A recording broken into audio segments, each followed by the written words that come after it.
बेशुद्ध हालतमध्ये आलो होतो. काही कळतच नव्हतं. काय नव्हतं, मला काय कळतच नव्हतं मी आहे का जीवन ते का मेलो काय नाही. दम लागायचा, उलट्यासारखं व्हायचं, समोर पूर्ण ब्लर दिसायचं.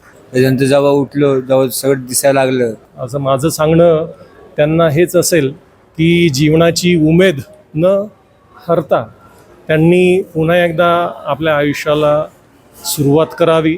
आता एकच इच्छा आहे आमचं, ना आपण प्यायची ना तर कोणाला पिऊ द्यायची. आलेल्या रुग्णांपैकी 11 जण आपल्याकडे या घटनाक्रमामध्ये दाखल झाले होते आणि त्याच्यातले आपण या 3 जणांना वाचवून आज डिस्चार्ज करतोय.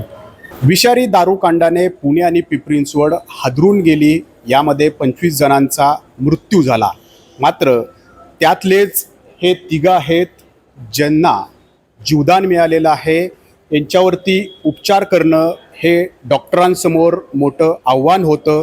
गेली 10 दिवस कथक प्रयत्न करून या ठिकाणी त्यांच्यावरती यशस्वीरित्या उपचार करण्यात आलेत आणि आज त्यांना डिस्चार्ज या ठिकाणी मिळतं आहे. पुनर्जन्म त्यांचा झाला आहे असं आपल्याला या निमित्तानं म्हणता येईल. खरं तर तुमच्या 2 मुलांचा यामध्ये जीव गेला, ही दुर्दैवी घटना होती. मात्र त्यातून तुम्ही बचावलेला आहात, तुमच्यावरती यशस्वी उपचार झालेत. काय करायचं, दोन्ही मुलं 38 वर्षाचं 40 वर्षाचं मुलं गेल्यावर मला जगून तरी काय करायचं, पैसे म्हणून मी पिलो होतो. ते रागाने म्हणलं तर मला जर वाचून तर काय करायचं म्हणून तेवढे. पण आज आनंदाचा क्षण आहे, तुम्ही चांगले बरे होऊन चाललाय. आज आनंदाचा सर्वात आमच्या रात दिवस आमचे लय मेहनत केले. पुढे रात आम्हाला झोपू नाही दिले. रक्ता काढ, हे का ते का. रातभर मेन तो ते सिस्टर आहे ह्या बाजूमध्ये, ते अर्धी रात्री येऊन उठवायचे. गावात रक्ता काढलं, इलाज कर, डोळ्याला औषध टाक, मला लय केलंय सर. आज अश्रू अनावर होत आहेत. आज त्यांच्या आशीर्वाद आहे माझ्यावर. असं तर इच्छा होतं नाही मी वापस जाईन म्हणून, पण आज चाललं साहेबांच्या आशीर्वाद. हे आनंद अश्रू आहेत कारण पुनर्जन्म झालाय तुमचा या निमित्तानं. पुनर्जन्म झाला. बरं आलो होतो तर वाटत नव्हतं की जाणार परत. सर आपले सोनी सरच्या टीमने आम्हाला खूप बघितलं. 24 तास बघत होते आम्हाला येऊन जाऊन. राजेश मॅडम असेल ते सर्व काही सारखं विचारायचे काय होते काय नाही. सकाळी BP शुगर सर्व चेकिंग करायची. 24 तास चेकिंग चालू असायची. सलाईन वगैरे इंजेक्शन कंटिन्यू आम्हाला कमीत कमी 7 दिवस तर ICUमध्ये कंटिन्यू चेकिंग चालू होती आमची. त्या प्रयत्नाने सोनी सरच्या टीमच्या प्रयत्नाने आम्ही वाचलोय आज. विषारी दारू सेवन केलं तेव्हापासून इथं येईपर्यंत काय परिस्थिती होती, काय अवस्था होती तुमची? काही कळतच नव्हतं. दम लागायचा, उलट्यासारखं व्हायचं, समोर पूर्ण ब्लर दिसायचं. काय समजतच नव्हतं. बेशुद्ध हालतमध्ये आलो होतो. इथं आल्यानंतर काय पेपर वगैरे काय नाही, डायरेक्ट ICUमध्ये घेऊन टाकलं आम्हाला. ज्या वेळेला तुम्ही इथं आला होता त्यावेळेला काय परिस्थिती होती तुमची? काय नव्हतं, मला काय कळतच नव्हतं मी आहे का जीवन ते का मेलो काय नाही. त्याच्यानंतर जेव्हा उठलो, जेव्हा सगळं दिसायला लागलं, जेव्हा ते सोने सर ते टीम लोक यायचे, जेव्हा 24 तास येऊन विचारायचे बरं आहे का. जेवढ्या यांनी मदत केली एवढी कोणी मदत नाही केली. जे ते सोने सरचे जे सगळे ना ते लोक तिथे त्यांचे बाजूवाले मॅडम यायचे, ते सकाळी 6-7 वाजता यायचे. जितू बरे का विचारायचो. परत साहेब लोक यायचे विचारायचे बरे का विचारायचो. 24 तास आम्हाला नुसता विचारायचे काय झालं काय नाही बरे का विचारायचो. किती दिवस दिसत नव्हतं तुम्हाला? मला दोन दिवस नाही, लगेच दुपारी लगेच दिसायला चालू केलं. जेव्हा ते हे बसवलं ना माझं, हे जेव्हा झालं लगेच 4-5 वाजता थोडं दिसायला लागलं. दुसऱ्या दिवशी थोडं अजून जास्त दिसायला लागलं. तिसऱ्या दिवशी अख्खं ओके झालं होतं. सोने सरांनी अख्खी ते जे यांची टीम आहे नुसतं हेल्प करायचे, नुसतं यायचे, डोळे चेक करायचे, त्या डोळ्यामध्ये ते ड्रॉप टाकायचे, अख्खं बघायचे सगळं नाही का, दिसतंय का, लांबचं दिसतंय का, सगळं बघायचं. यांच्यामुळे जिवंत आहे आणि मित्रामुळे जिवंत. हे सगळे आज तुमच्यासाठी देव आहेत. देवांनी पण देव पण आहे, देवता आहे, देवाच्या वरती आहे लोक आमच्यासाठी. देव म्हणून धावून आले सगळेजण तुम्हाला? नाही सर, बरोबर. आता एकच इच्छा आहे आमचं, ना आपण प्यायची ना तर कोणाला पिऊ द्यायची. आता लास्ट फायनलच आहे. अगर ते आपल्या फुगेवाड्यामध्ये कोणी पिलेलं दिसलं पकडून हाणायचे विचार आहे. एवढे आता सगळे निर्धार करतायत की मध्याला हात या ठिकाणी लावायचं नाही, परंतु ज्या टीमनं त्यांच्यावरती उपचार केलेत त्या सगळ्यांची आपल्याला बाजू किंवा त्यांनी कसे अथक प्रयत्न केले हे सगळं जाणून घ्यायचं आहे. सर, खरं तर हे मोठं आव्हान होतं, कारण मिथेनॉल पाषण करून आलेले कधी रुग्ण आपल्याकडे आले नसतील. कसं सगळं हे आव्हान पेललं आपण? साधारण 28 मेला हा सगळा घटनाक्रम सुरू झाला. सुरुवातीला जेव्हा काही मृत व्यक्ती त्या घटनातलेच मृत व्यक्ती आपल्याकडे आले त्यावेळेस त्यांच्या बाबतीत जी काही आम्हाला माहिती मिळाली त्याच्यामध्ये कुठेही असं माहितीमध्ये नव्हतं की त्यांनी विषारू दारूचं प्राशन केलेलं आहे. त्या कारणाने त्यांना होणारा जो काही उपचार आहे त्या दिशेने आपल्याला नेता आला नाही. पण कालांतराने जेव्हा आपले काही पत्रकार मित्र आहेत त्यांनी चौकशी केल्यानंतर आम्ही बॅकएंडला बरीचशी चौकशी केली आणि त्याच्यातनं हे उघडकीस आलं की हे विषारू दारू सेवन केल्यामुळेचेच लक्षणं आहेत. आणि त्यानंतर ही ट्रीटमेंट आपण सुरू केली. त्याच्यामध्ये किमोडायलोसिस म्हणा किंवा बाकी इतर सपोर्टिव्ह थेरपी जे आहेत ते आपण सुरू केले. आणि त्याच्यामध्ये त्या टोटल आलेल्या रुग्णांपैकी 11 जणं आपल्याकडे या घटनाक्रमामध्ये दाखल झाले होते आणि त्याच्यातले आपण या 3 जणांना वाचवून आज डिस्चार्ज करतो आहे. आणि अनफॉर्च्युनेटली त्याच्यातले 7 जणं ते मृत्युमुखी पडले. त्याच्यातले 2 तर इथं मृत अवस्थेतच आलेले होते. 4 जणं साधारण 3-4 तास ICUमध्ये होते आणि त्याच्यानंतर मृत्युमुखी पडले. 1 जण जो आहे साधारण 3 दिवस आपल्याकडे तग धरून होता पण तोही मृत्युमुखी पडला.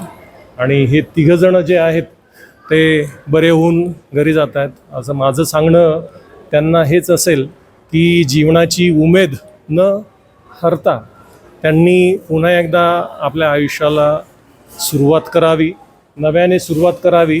आणि दारू सेवन जे काही करत आहे कुठलंही विषारू दारूच काय दारू सेवनसुद्धा त्यांनी टाळावं. त्या दिशेने पुन्हा एकदा जाऊ नये. व्यसनाधीनता जी आहे ती कुठल्याही प्रकारची असो ती शरीराला घातकच असते. तर मी माझ्या वतीने त्यांना त्यांच्या पुढील आयुष्यासाठी शुभेच्छा व्यक्त करतो. सर, खरं तर हे मिथेनॉल मिश्रित होती, म्हणजे केमिकल कुठलंही असू दे त्याची उपचार करण्याची पद्धती सध्या आपल्याकडं अवेलेबल नाही आहे, कारण अशा प्रकारचं प्रॅक्टिसिंगसुद्धा या ठिकाणी होत नसतं. तर मग अशा वेळेला काय काय आपण उपाययोजना केल्या जेणेकरून हे 3 सुखरूप बचावलेत किंबहुना पुनर्जन्म त्यांचा झाला? खरं तर अशा प्रकारचे पेशंट युजली नसतात किंवा पाहण्यातही नसतात. परंतु पेशंट जे हे सगळे दम लागलेले पेशंट आले होते त्यामुळे आपण आल्या कॅज्युअल्टीतूनच त्यांचं ABG नावाची एक तपासणी असते. त्यात रक्तातलं ऑक्सिजनचं प्रमाण आणि रक्तातलं आम्लाचं प्रमाण तपासणी केल्या जाते. जेव्हा रक्तातलं आम्लाचं प्रमाण जास्त झालेलं असतं तशा वेळेस वाचवणं फार अवघड असते. आणि ह्या सगळ्यामध्ये ते लक्षणं दिसली. सोनी सर आणि त्यांची टीम आणि त्यावेळेस उपलब्ध सर्व रिसोर्सेस म्हणजे अगदी प्रत्येकजण ह्यांच्यासाठी उपलब्ध होते. आणि त्या तपासण्याप्रमाणे आपण ताबडतोब त्यांना हेमोडायलिसिसला शिफ्ट करून सुरुवात ट्रीटमेंट आपण तिथून केली. आणि त्यानंतर जे काही सपोर्टिव्ह मॅनेजमेंट लागतं त्या सर्व गोष्टी आपण उपलब्ध करून त्यांना देऊन सर्व उपचार केले. सर, आत्तापर्यंत जेवढ्या काही तुम्ही तपासण्या केल्या त्यातून मिथेनॉल मिश्रित ही दारू होती असं काही निष्पन्न झालंय का, किंवा तसं आपल्याकडे निष्पन्न करण्याची काही सुविधा आहे?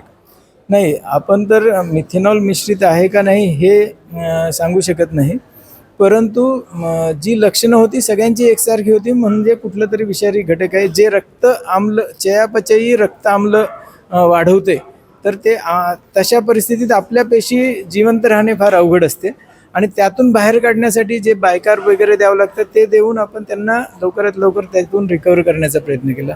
परंतु कुठलं विषारी पदार्थ होतं हे आपण आत्ता तरी सांगू शकत नाही.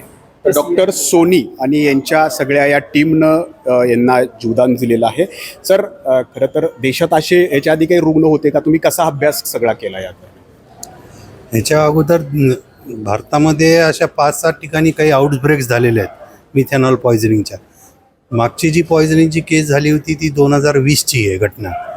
आणि ह्या पॉयझनिंगमध्ये मेटाबॉलिक ॲसिडोसिस नावाचा जो प्रकार आहे तो सिव्हिअर मेटाबॉलिक ॲसिडोसिस असल्यामुळं त्याला हिमोडायलिसिस, त्यांना नाही का कृत्रिम पद्धतीने ते डायलिसिस करणं गरजेचं आहे. तर त्याप्रमाणे ह्यांची सगळ्यांची ट्रीटमेंट झाली. यासाठी माझ्या विभागातले सगळे सहकारी, माझे सगळे रेसिडेंट अहोरात्र झटले आणि ह्याच्यासाठी आम्हाला सर्वतोपरी आमचे माननीय अधिष्ठाता साहेब, अतिरिक्त आरोग्य वैद्यकीय अधिकारी, इवन स्वतः कमिशनर साहेबसुद्धा प्रत्येक गोष्टीला काय जे लागेल ते सर्व काही साहित्य आम्हाला पुरवलं. आम्ही आमच्या टीमनं आणि माझे सगळे सहकाऱ्यांनी जी काय म्हणजे अहोरात्र सेवा करून या 3 लोकांचा झाला, त्या तिन्ही लोकांना मी आज शुभेच्छा देऊ इच्छितो आणि पुढच्या आयुष्यासाठी त्यांना नाही का हे सांगतो की बाबा रे, हे असले व्यसन करू नका, कारण हे फार महत्त्वाचं आहे. ह्याच्यात त्यांचा नवा जन्म झाला आहे.